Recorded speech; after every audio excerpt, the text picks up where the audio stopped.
Hello' বন্ধু বান্ধৱীসকল, তোমালোক কেনে আছা? আশা কৰোঁ সকলোৱে ভালে আছা। আজি তোমালোকৰ মাজত লৈ আহিছোঁ ক্লাছ 11ৰ অৰ্থাৎ ফাৰ্ষ্ট ইয়াৰৰ আছামিজ কিতাপৰ চেপ্টাৰ নম্বৰ 10 যিটো আছে ৰাৱণৰ বিভীষণৰ সজ উপদেশ। তাৰ পৰা কেইটামান তোমালোকৰ কাৰণে গুৰুত্বপূৰ্ণ কুৱেশ্যন এনচাৰ আজি এইটো ভিডিঅ'ত ডিছকাছ কৰিম। চ' বন্ধু বান্ধৱীসকল, ভিডিঅ'টো স্কিপ নকৰিবা, ভিডিঅ'টো ফুল ৱাচ কৰা। চ' বন্ধু বান্ধৱীসকল, ব'লা ভিডিঅ'টো আৰম্ভ কৰোঁ। প্ৰথমতে চোৱা 1 নম্বৰটো, মাধৱ কন্দলী কোন যুগৰ শ্ৰেষ্ঠ কবি? ইয়াৰ উত্তৰটো চোৱা, মাধৱ কন্দলী প্ৰাক শংকৰী যুগৰ শ্ৰেষ্ঠ কবি। 2 নম্বৰটো চোৱা, সীতাক হৰণ কৰি নি ৰাৱণে ক'ত বন্দী কৰি ৰাখিছিল? ইয়াৰ উত্তৰটো চোৱা, সীতাক হৰণ কৰি নি ৰাৱণে অশোক বনত বন্দী কৰি ৰাখিছিল। নেক্সট কুৱেশ্যনটো চোৱা 3 নম্বৰ, অপ্ৰমাদী শব্দৰ অৰ্থ কি? ইয়াৰ উত্তৰটো হৈছে অপ্ৰমাদী শব্দৰ অৰ্থ ভ্ৰান্তিহীন। তাৰপিছত 4 নম্বৰ চোৱা, ইন্দ্ৰজিৎ কোন আছিল? ইয়াৰ উত্তৰটো হৈছে ইন্দ্ৰজিৎ ৰাৱণৰ পুত্ৰ, এজন যোদ্ধা আছিল। তাৰপিছত নেক্সট কুৱেশ্যনটো চোৱা 5 নম্বৰটো, ৰাৱণৰ পত্নীৰ নাম কি আছিল? ইয়াৰ উত্তৰটো হৈছে ৰাৱণৰ পত্নীৰ নাম মণ্ডোদৰী আছিল। তাৰপিছত দীঘল প্ৰশ্ন অৰ্থকেইটা চোৱা 1 নম্বৰটো, নৈকেশী কোন? তেওঁ বিভীষণক কিয় ৰাৱণৰ ৰাজসভালৈ পঠিয়াইছিল? ইয়াৰ উত্তৰটো চোৱা, নৈকেশী ৰাৱণৰ মাতৃ। লংকাৰ পৰা সীতাক উদ্ধাৰৰ বাবে ৰামে চলোৱা লংকা অভিযানৰ কথা জানিব পাৰি মাতৃ নৈকেশী চিন্তাত পৰিছিল। যুদ্ধ হ'লে লংকা সৰ্বনাশ হ'ব বুলি আশংকা কৰিছিল। সেয়ে তেওঁ সসন্মানেৰে সীতাক ৰামৰ হাতত গতাই দি লংকাক সৰ্বনাশ হোৱাৰ পৰা ৰক্ষা কৰাৰ উপদেশ দি বিভীষণক ৰাৱণৰ ৰাজসভালৈ পঠিয়াইছিল। তাৰপিছত নেক্সট 2 নম্বৰটো চোৱা, নাগপাশ কি?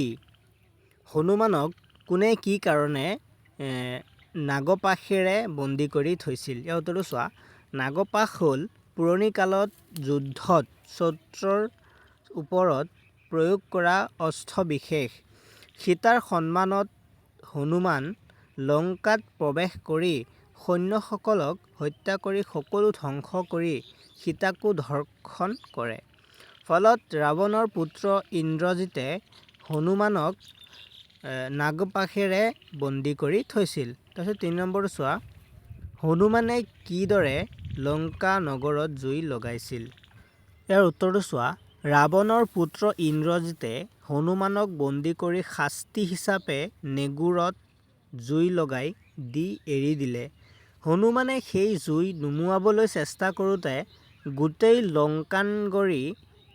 লংকানগৰী পুৰি শেষ হয়। তাৰপিছত 4 নম্বৰটো চোৱা, শংকৰদেৱ আৰু মাধৱদেৱে ৰামায়ণৰ কোন দুটা কাণ্ড ৰচনা কৰিছিল? ইয়াৰ উত্তৰটো হৈছে শংকৰদেৱে উত্তৰাকাণ্ড আৰু মাধৱদেৱে আদিকাণ্ড নামেৰে ৰামায়ণৰ দুটা কাণ্ড ৰচনা কৰিছিল। তাৰপিছত নেক্সট কুৱেশ্যনটো চোৱা 5 নম্বৰ, উত্তম মধ্যম আৰু অধম কোন মন্ত্ৰক কোৱা হয়? ৰাজকাৰ্য পৰিচালনা কৰোঁতে কোনবিধ মন্ত্ৰক ব্যৱহাৰ কৰা হয়? ইয়াৰ উত্তৰটো চোৱা, ৰাজসভাৰ সকলো মন্ত্ৰী একমত হৈ দিয়া মন্ত্ৰক উত্তম। অধিকাংশ মন্ত্ৰীয়ে একমত হৈ দিয়া মন্ত্ৰক মাধ্যম আৰু নিজৰ বলশক্তিৰ ওপৰত আস্থা নাৰাখি দৈৱলৈ ঠেলি দি গ্ৰহণ কৰা মন্ত্ৰক অধম মন্ত্ৰ কোৱা হয়। ৰাজকাৰ্য পৰিচালনা কৰোঁতে উত্তম মন্ত্ৰক ব্যৱহাৰ কৰা হয়। তাৰপিছত লং কুৱেশ্যনটো চাবা, বিভীষণে ৰাজসভালৈ লৈ ৰাৱণক কি কি সজ উপদেশ দিছিল? ইয়াৰ উত্তৰটো চোৱা, লংকাধিপতি ৰাৱণে সীতাক হৰণ কৰি নিয়াৰ কথা জানিব পাৰি ৰামে বান্দৰ সৈন্যৰ সহযোগত লংকা অভিযান আৰম্ভ কৰে। এই কথা জানিব পাৰি ৰাৱণৰ মাতৃ নৈকেশী চিন্তিত হৈ পৰে। তেওঁ বিভীষণৰ ৰাৱণৰ ৰাজসভালৈ লৈ ৰাৱণক যুদ্ধৰ পৰা বিৰত থাকিবলৈ উপদেশ দিয়ে। সেই অনুসৰি বিভীষণ ৰামৰ ৰাজসভাত উপস্থিত হয়। পাত্ৰ মন্ত্ৰী সমন্বিতে বহি থকা ৰাৱণক ৰাজোচিত সন্মান জনাই তেওঁ কয় যে ৰাম জগতৰ প্ৰতি আৰু যুদ্ধ হ'লে তেওঁৰ হাতত সৰ্পলংকা ধ্বংস অনিবাৰ্য। অনতিপলমে বান্দৰ সেনাৰ সহযোগত সাগৰ পাৰ কৰি লংকাত প্ৰৱেশ কৰিব আৰু সীতাকো উদ্ধাৰ কৰি লৈ যাব। ইয়াত বাধা দিব পৰা ক্ষমতা কাৰো নাই।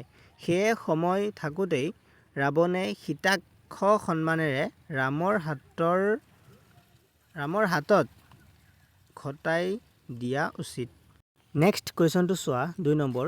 সীতাক উদ্ধাৰ কৰিবৰ বাবে ৰামে কাৰ সহায় লৈছিল আৰু কেনেকৈ সাগৰ পাৰ হৈ সীতাক উদ্ধাৰ কৰিছিল? ইয়াৰ উত্তৰটো হৈছে সীতাক উদ্ধাৰ কৰিবৰ বাবে ৰজা সুগ্ৰীৱৰ লগত লগ হৈ বান্দৰ সেনাৰ সহযোগত সীতা উদ্ধাৰৰ অভিযান আৰম্ভ কৰে।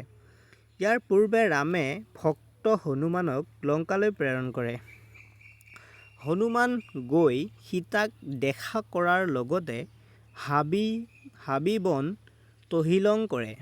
হনুমানৰ হাতত বহু সৈন্যৰ প্ৰাণো যায়। অৱশেষত ইন্দ্ৰজিতে অন্যায়ভাৱে হনুমানক বন্দী কৰি শাস্তি হিচাপে নেগুৰত জুই জ্বলাই এৰি দিয়ে। এৰি দিয়াৰ লগে লগেই হনুমানে নেগুৰৰ জুইৰে লংকা পুৰি ছাই কৰে।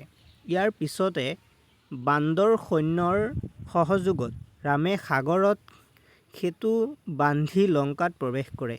লংকাৰ বিস্তৰ সৈন্যৰ লগতে মেঘনাদ, কুম্ভকৰ্ণ, ৰাৱণক পৰাভূত কৰি সীতাক উদ্ধাৰ কৰি অযোধ্যালৈ ঘূৰি আহে। তাৰপিছত 3 নম্বৰ চাবা।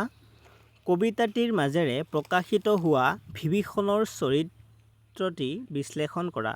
ইয়াৰ উত্তৰ হৈছে কবিতাটোত বিভীষণক এজন ৰাম ভক্ত, ধীৰ আৰু গভীৰ পুৰুষ হিচাপে অংকন কৰিছে। ৰাৱণৰ অহংকাৰী স্বভাৱৰ পৰিৱৰ্তে বিভীষণ এজন নম্ৰ প্ৰকৃতিৰ লোক। মাতৃ নৈকেশীৰ নিৰ্দেশ মানি বিভীষণে ৰাৱণক বুজাই বঢ়াই ৰামৰ বিৰুদ্ধে যুদ্ধৰ পৰা বিৰত ৰাখিবলৈ উপদেশ দিয়ে। ৰাজসভাত বহি থকা ৰাৱণক উপদেশ দান কৰোঁতে বিভীষণে ৰাজনৈতিক বৌদ্ধিক পৰিপক্কতাৰ পৰিচয় দিয়ে। ৰামৰ লগত যুদ্ধৰ পৰিৱৰ্তে সসন্মানেৰে সীতাক ৰামৰ হাতত গতাই দিয়াৰ উপদেশত বিভীষণৰ দূৰদৰ্শী চৰিত্ৰৰ প্ৰকাশ পাইছে।